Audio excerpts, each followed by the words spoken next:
12 তারিখে নির্বাচন, এই নির্বাচন নিয়ে কি আপনাদের মনে কোনো সংশয় আছে যে নির্বাচনটা হবে কি হবে না? আপনাদের জোট অর্থাৎ জামায়াত ইসলামের নেতৃত্বে 11 দলের যে জোট আছে, সেই জোটটি কোনো কারণে নির্বাচন থেকে চলে আসতে পারে, বা এরকম কোনো আলোচনা কি আপনাদের মধ্যে হয়েছে যে নির্বাচন নাও করতে পারে জোটটি? কোনো বিষয়ে আসলে আলোচনা কোথাও নেই। আচ্ছা, কেউ কেউ আশঙ্কার কথা যেটা প্রকাশ করছেন সেটা সম্পূর্ণই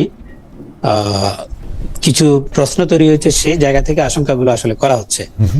আর প্রথম কথা হচ্ছে, আমরা 11টি দল মিলে একটা নির্বাচন কেন্দ্রিক একটা সমঝোতা, আসন সমঝোতার আলোচনা চলছে। এটা আনুষ্ঠানিক কোনো জোট নয়, এটা একটি আসন সমঝোতা হচ্ছে এবং সেটা নিয়ে এখনো কাজ চলছে, পূর্ণাঙ্গ ঘোষণা এখনো হয়নি। ওকে, আসন আসন সমঝোতা মানে এখন হয়েছে কি ফসল ভাই, নতুন নতুন অনেক জিনিস শিখতেছি। আদর্শিক জোট না, নির্বাচনের জোট, তো এগুলি হচ্ছে যে 2001 সালে যখন বিএনপি, জামায়াত, তারপর হচ্ছে জাতীয় পার্টির একটা অংশ এবং মুফতি ফজলুল্লাহ আমিনীর ইসলামী শাসনতন্ত্র আন্দোলনের একটা অংশ যখন এটাতে জোট হয়েছে, তখন কিন্তু এই রকম কথা আমরা শুনি নাই যে না এটা আমাদের আদর্শের জোট না।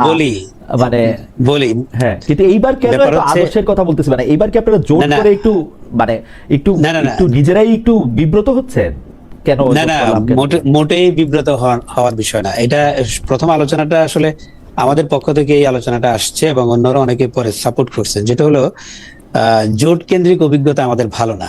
আমরা বহু জোট করেছি এবং ইসলাম কেন্দ্রিক অনেক জোট হয়েছে, পরবর্তীতে দেখা গেছে এই জোটগুলো এক একটি দল হয়ে গিয়েছে এবং সেই কথাগুলো বলতে গেলে অনেক বিব্রতকর কথা আসবে, তো সেটা আমরা বলতে চাই না, কিন্তু জোট কেন্দ্রিক অভিজ্ঞতাটা ভালো না।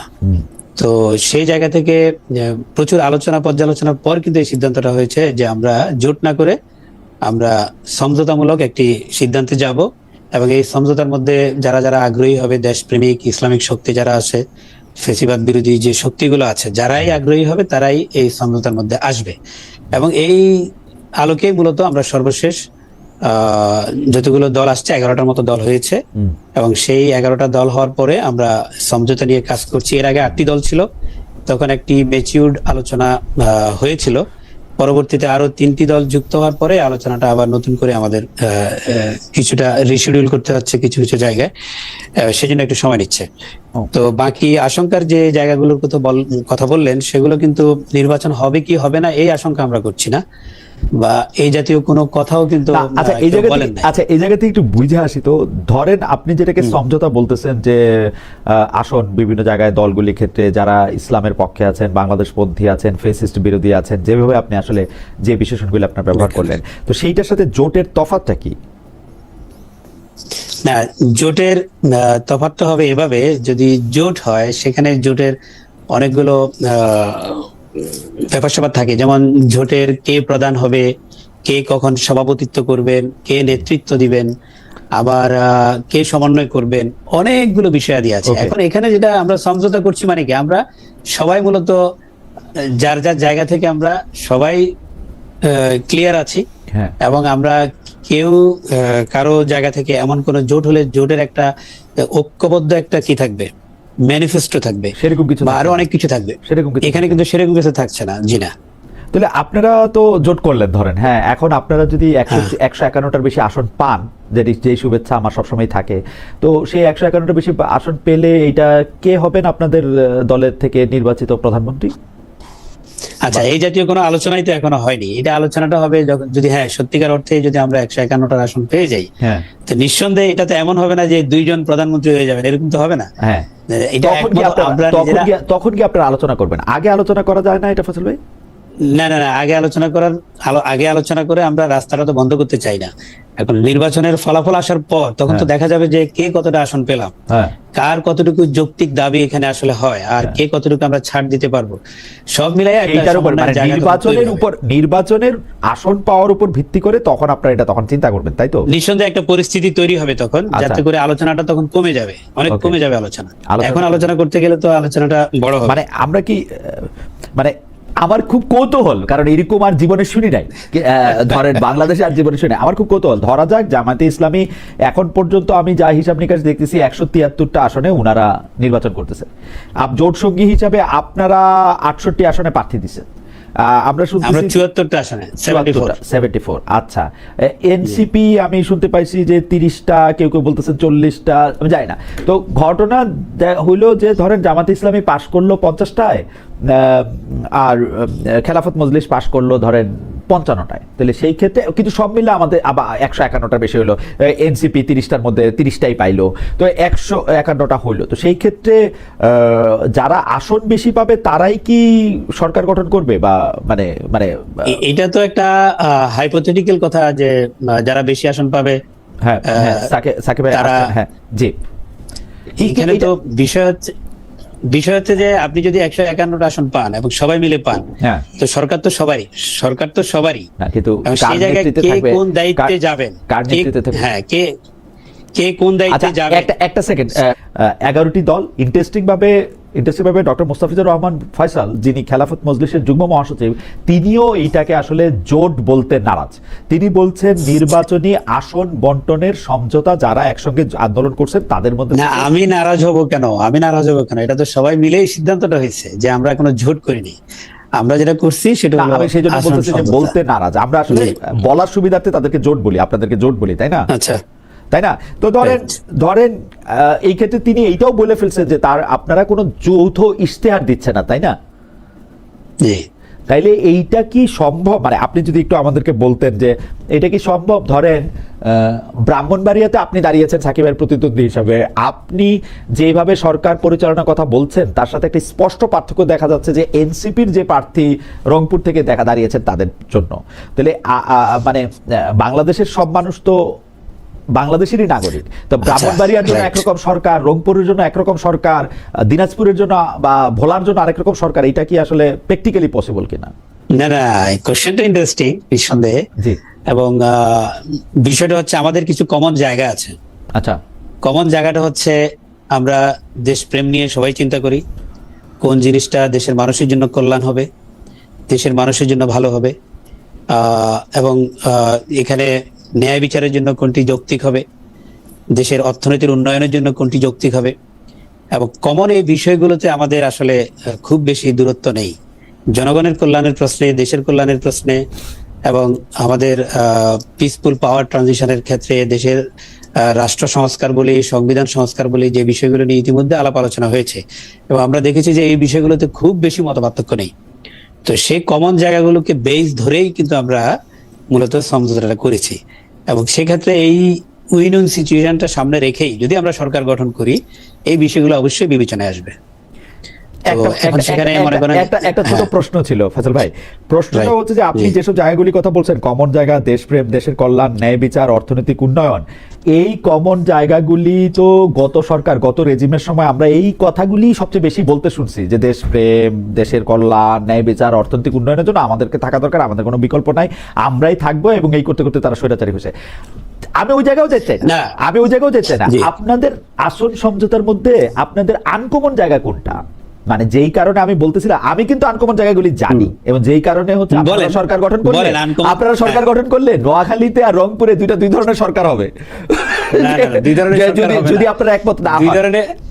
দুই ধরনের সরকার হবে না, এবং আনকমন জায়গাগুলো আপনি যেমন জানেন, সেই আনকমন জায়গাগুলোর ব্যাপারে আমরা অ্যাওয়ার আছি। যেহেতু আমরা আনকমন জায়গাগুলোর প্রশ্নে আমরা সচেতন আছি, এবং সেই বিষয়গুলো এখন পর্যন্ত আমরা সচেতনতার সাথেই অ্যাভয়েড করছি, এবং নিঃসন্দেহে সামনেও সেগুলো আমরা অ্যাভয়েড করতে পারবো। যে কমন জায়গাগুলোকে ধরেই যদি আমরা কাজ করি, আনকমন জায়গাগুলিকে যে আপনারা অ্যাভয়েড করতেছেন, সেইটার একটা বড় কারণ হলো আপনারা আসলে ঢোলের দুই দিকেই বাড়ি দিতে চান। যদি আমি একিউজ করি যে আপনারা আসলে কোনো সমর্থকদেরই হারাতে চান না, এইটা কি একটা কারণ হতে পারে যে সেই জন্য আপনাদের পজিশন আপনারা একটু ভেগ রাখছেন? না, আমি যদি মিনিমাম কমন জিনিসগুলো যদি এক জায়গায় করি, আপনি যদি এগুলি তো সবগুলি কথার কথা। দেখেন, দেশপ্রেম একটা কথার কথা, দেশের কল্যাণ একটা কথার কথা, ন্যায় বিচার একটা কথার কথা, অর্থনৈতিক উন্নয়ন এগুলি কথার কথা, এগুলি স্পেসিফিক কথা না, কিন্তু পলিসির কথা না। কিন্তু না, পলিসি এখানে আছে। দেশ তো হাওয়ার উপর ভাসছে না, দেশ তো এক্সিস্টিং অনেকগুলো পলিসি নিয়ে অলরেডি যাচ্ছে, এবং সেই পলিসির জায়গাগুলোতে সংস্কারের প্রশ্নে অনেকগুলো বিষয় ইতিমধ্যে মতামত দেওয়া হয়েছে, এবং সেই জায়গাগুলোতে আমরা মনে করি অলরেডি আমরা একমতে আছি। এবং নতুন নতুন পলিসি নির্ধারণের ক্ষেত্রে এবং নতুন কোনো সিদ্ধান্ত নেওয়ার ক্ষেত্রে, হ্যাঁ, কথার কথা একটা জিনিসে আমি 100% একমত আছি, কেউ 70% আছে, ওকে, এবং হয়তো আমাকে কিছু ক্ষেত্রে 30% ছাড় দিতে হবে। এই যে জায়গাগুলোকে আমি একদম স্পেসিফিক প্রশ্ন করি, কাস্টমাইজ করা সম্ভব। ডক্টর ফয়সাল, আপনি অনেক স্মার্ট মানুষ, আমি একদম স্পেসিফিক প্রশ্ন করি। রাষ্ট্র পরিচালনার মূলনীতি, নারী নীতি, শিক্ষানীতি, এই রাষ্ট্রের যে অর্থনৈতিক পরিচালনা শক্তি, অর্থাৎ কেন্দ্রীয় ব্যাংকের যে সিস্টেম, সেগুলিতে আপনারা একরকম আছেন? হ্যাঁ, আপনি অর্থনৈতিক পরিচালনার ক্ষেত্রে যদি বলেন কিছু বিষয়ে হয়তো দ্বিমত থাকতে পারে। আমাদের যে পলিসি, আমরা ইসলামের আলোকে যখন কথা বলি, আমরা বলি যে দেশে ট্যাক্স থাকবে, কর থাকবে, কিন্তু অপ্রয়োজনীয় অনেক কর আমরা বাদ দিয়ে দিব, অনেক অপ্রয়োজনীয় ট্যাক্স আমরা বাদ দিয়ে দিব, অনেকগুলো ডুয়েল ট্যাক্সেশনের মধ্যে পড়ে। আবার আপনি আমাদের বাজেটকে আমরা যখন ঘাটতি বাজেটে দিই, আমরা বিদেশি সাহায্য নির্ভর করি। অনেকে বলে যে বিদেশি সাহায্য ছাড়া আপনারা কয়দিন চলতে পারবেন। এইসব বিষয়গুলোতে সুনির্দিষ্টভাবে পরিকল্পনা আছে, এবং সেটা নিঃসন্দেহে সেটা খেলাফতে মজলিসের সাথে এনসিপির বা এলডিপির বা জামাত ইসলামের কোনো তফাৎ নাই এইসব আলোচনার মধ্যে। রাষ্ট্রীয় 100% না, 100% তফাৎ নাই, এটা তো বলা যাবে না, তো 100% তফাৎ নাই। কিন্তু তফাৎটা আপনারা বলতে চাচ্ছেন না, কিন্তু তফাৎটা আপনারা এখন বলবেন না। আমরা বলছি সেটা আমরা কাস্টমাইজ করব। এনসিপি নেতাদের মধ্যে থেকে যারা আসলে নির্বাচনের সমন্বয়ক যিনি আছেন, আমি জনাব আসিফ মোহাম্মদ সজীব ভুঁইয়া, তিনি অভিযোগ করেছেন যে এই সরকারের মধ্যে এই সরকারের মধ্যে থেকে আসলে যেটাকে বলা হচ্ছে লেভেল প্লেইং ফিল্ড, সেটা আমরা দেখতে পাচ্ছি না। এক ধরনের আশঙ্কা দেখতে পাচ্ছি আমরা আমরা আমরা এটাও দেখতে পাচ্ছি যে এই আপনাদের জোটে আছেন একজন খেলাফত নেতা মাওলানা মামুনুল হক, তিনি আমাদের সাথে অনুষ্ঠানে বলেছিলেন যে জামায়াতের সঙ্গে ইসলামের মৌলিক বিষয়ে মিল আছে, কিন্তু আকীদাগত কিছু তফাৎ আছে রাষ্ট্র শাসন ব্যবস্থার ভিন্নমত নিয়ে। আমি দুটি প্রশ্ন যদি একসাথে করতে চাই, যে আপনাদের দলও আসলে এটি মনে করে কিনা যে এই সরকারের সময় একটা সুষ্ঠু নির্বাচন করা আসলে সম্ভব না?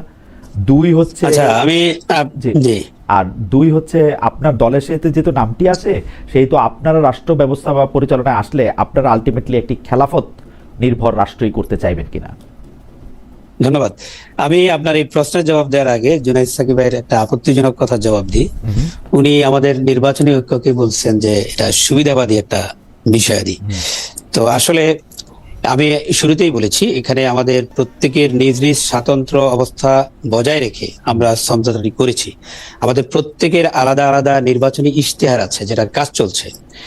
আর উনি বলেছেন যে ওনারা 31 দফার আলোকে কাজ করছেন। ওনাদের নিজেদের নির্বাচনী ইশতেহার আছে কিনা আমরা জানি না, যদি হয় তাহলে ওনার কথার মধ্যে বৈপরীত্য আছে, এবং সেই জায়গায় একটা দলের প্রধান হয়ে উনি আমাদেরকে এইভাবে সুবিধাবাদী এই কথাটা উনি বলতে পারেন কিনা আমি জানি না। কিন্তু আমি এই কথার মধ্যে ফাজিল ভাই, আমি এই কথার মধ্যে অসুবিধা দেখি না। এই কারণে আপনি কি একটা অসুবিধাবাদী সংগঠনে যাবেন? সুবিধা তো ভালো কথা, মানে সাকিব ভাই কেন বলছে আমি জানি না, কিন্তু আমার কাছে আমার যেদিকে সুবিধা সেদিকে আমি যাবো।